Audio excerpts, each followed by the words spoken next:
Bienvenidos nuevamente a Introducción a Ingeniería de las Reacciones Químicas. En este caso particular, vamos a aprender a lo que sería determinación de cinética.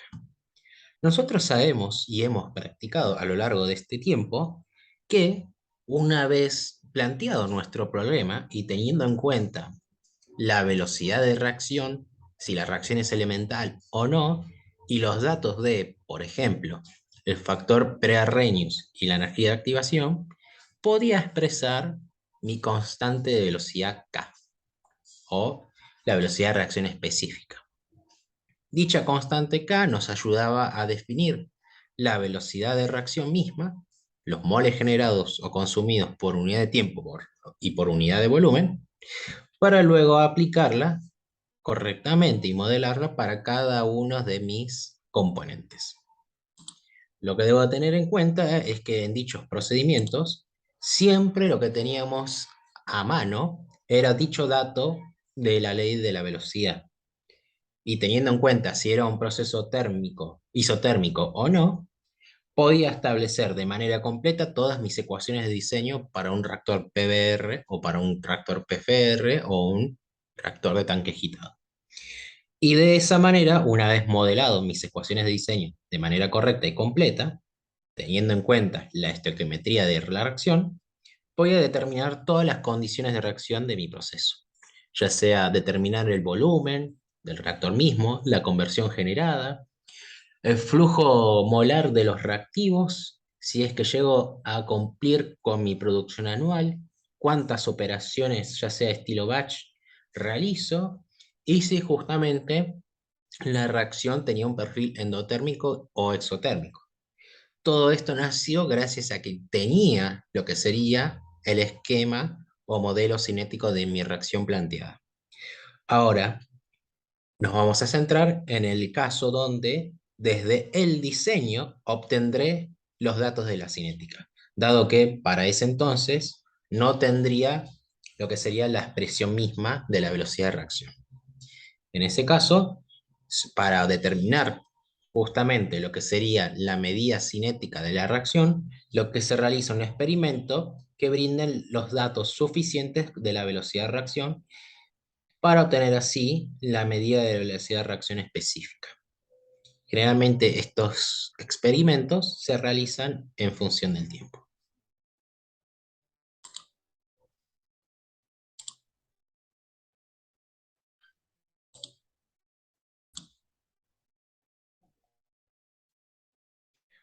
Tenemos que tener en cuenta que una reacción homogénea es básicamente una reacción entre varios componentes para generar un producto en sí que se desarrolla en una sola fase, mientras que la heterogénea desarrolla más de una fase 2 o más. Tenemos la reacción reversible, que básicamente hay un equilibrio entre la formación de reactivos y o la formación de productos. Mientras que la reversible no presenta condiciones de equilibrio, entonces la totalidad de los reactivos van a actuar como tal para consumirse y generar los productos.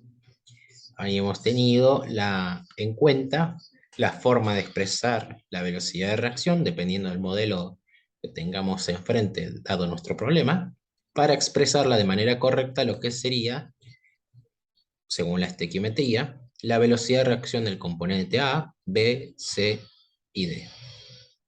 Y justamente por ecuación de Arrhenius, o teniendo en cuenta un dato de velocidad de reacción específica, podía expresar mi constante de velocidad K. Lo mismo pasaba para el caso de que tendríamos enfrente una reacción irreversible.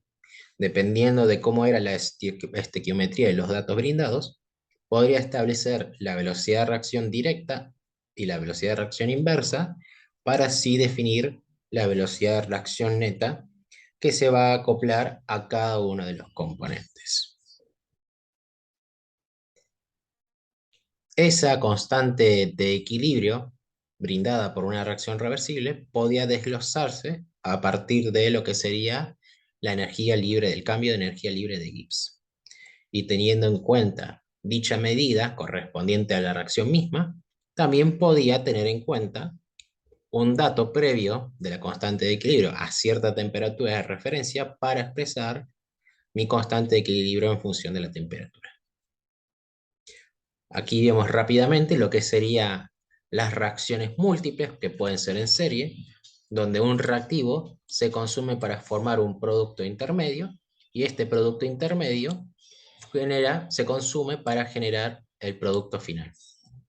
Así como una reacción en paralelo, un mismo reactivo se consumirá para dar dos mecanismos de reacción y formar dos productos diferentes. Puede tener, en mi caso, una reacción múltiple compleja, donde es una combinación de serie en paralelo, o independientes, donde los reactivos reaccionan solo consigo mismos, donde A se desglosa, se desintegra para formarse según las condiciones del proceso. Teniendo en cuenta esa complejidad de reacciones múltiples, lo que siempre debo tener en cuenta es que la velocidad de reacción de mi componente básicamente va a ser la sumatoria o la combinación de cada una de las velocidades de reacción de dicho componente en cada reacción misma. Reacción 1, reacción 2, reacción 3, hasta NR reacciones. Por lo tanto, yo podré modelar perfectamente y establecer mis ecuaciones de diseño para reacciones múltiples según sea el caso de lo que sería un reactor PFR, un PBR o incluso un reactor de tanque agitado. Lo que siempre debo tener en cuenta que dichas reacciones en serie o en paralelo justamente desglosan el consumo del reactivo para generar cierta cantidad de productos. Y va a tener en cuenta que algunas veces los productos formados no necesariamente todos son los productos deseados. O tal vez un producto cobra mayor relevancia a la hora del mercado con respecto a otro. Por lo tanto, un parámetro para maximizar el producto deseado es la selectividad. Esa selectividad es una relación entre generalmente el flujo de salida el flujo molar de salida del producto deseado con respecto al producto no deseado. Y en ese caso, tomar en cuenta si en dicha gráfica de la selectividad, por ejemplo, se muestra un punto máximo en la expresión.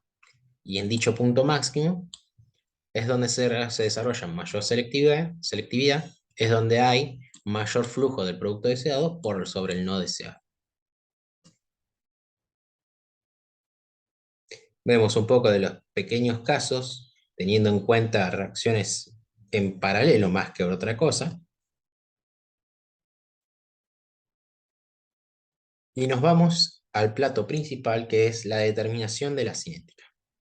Como dije en su momento, partiendo del modelo cinético se desglosaban todos los resultados de los problemas que vimos a lo largo del tiempo. Volumen, conversión, flujo molar del producto deseado, número de operaciones realizadas en un cierto tiempo de operación y carácter exotérmico o endotérmico de la reacción en sí. Ahora bien, ¿qué pasa cuando no tengo dicho modelo cinético?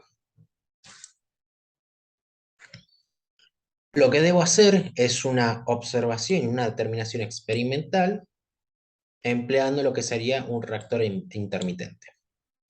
En este reactor intermitente, lo que se realiza es una operación para obtener y determinar los parámetros de las leyes de velocidad para reacciones homogéneas, o sea, reacciones de una sola fase.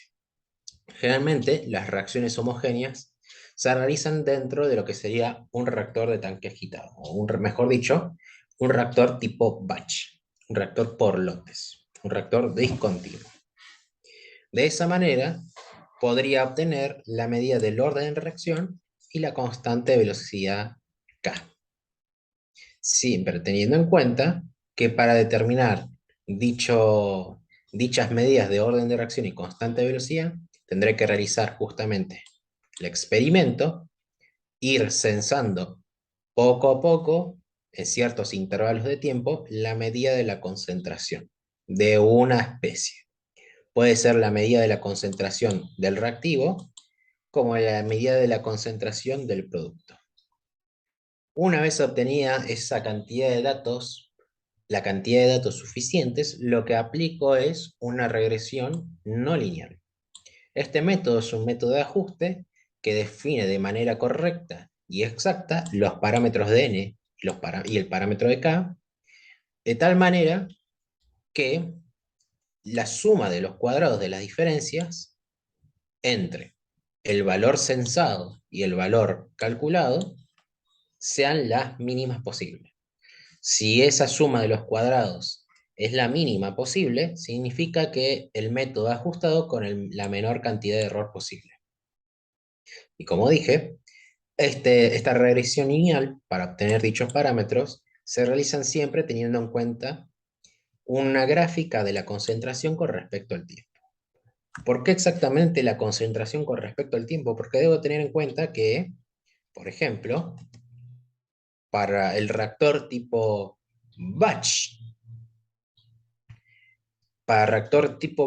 y para reactor PFR, por ejemplo, se obtenía una medida o una expresión, una ecuación de diseño muy similar, dado que la derivada del número de moles con respecto al tiempo era lo que sería la velocidad de reacción misma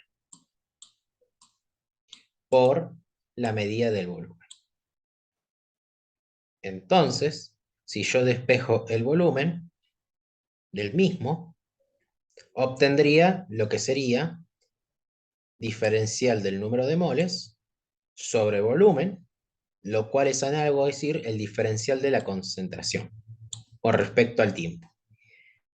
Y la variación de la concentración con respecto al tiempo en sí, que es la medida de los datos experimentales, puede ser descrita por la velocidad de reacción misma. Justamente teniendo en cuenta esa variación de datos experimentales de la concentración con respecto al tiempo, voy a poder averiguar la medida de la velocidad de reacción, tal que el error entre la obtenida y la real sea la más mínima posible aplicando esta suma de los cuadrados mínimos.